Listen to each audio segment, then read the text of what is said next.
আমি এটাই নিয়ে নিচ্ছি, ময়দা নিয়ে নিচ্ছি। আমি কি বানাচ্ছি তোমাদের সাথে সেটা শেয়ার করছি। নিয়ে নিলাম, এবার বাটিতে আমি নিয়ে নিয়েছি একটা, এতে দিয়ে দিচ্ছি আমি অল্প কালো জিরা, কেন আমার ছেলে খেতে ভালোবাসে না, সেই জন্য কম দিয়েছি। দিয়ে দিচ্ছি পরিমাণ মতো লবণ। এবার দিয়ে দিচ্ছি সাদা তেল দিয়ে একটু ময়ম করে নেব।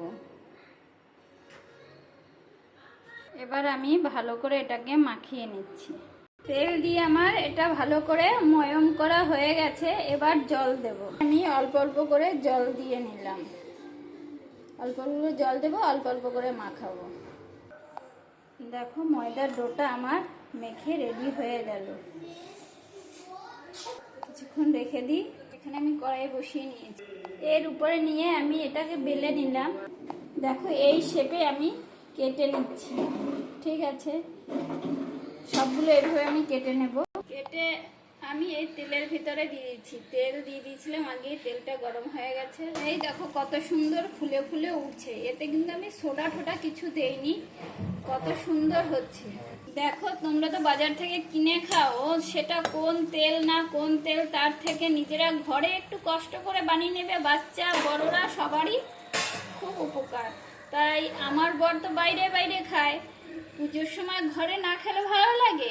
আর যারা জানো তারা তো অবশ্যই করো, যারা না জানো তারা তো ইউটিউব তো সবার জন্য আছে, অবশ্যই এরকম করে করবে। ঠিক আছে, কাদের কাদের এরকম ভালো লাগছে অবশ্যই কমেন্ট করে বলবে। এটাকে আমরা বলি নিমকি, তোমরা কি বলো সেটাও কমেন্ট করে বলবে।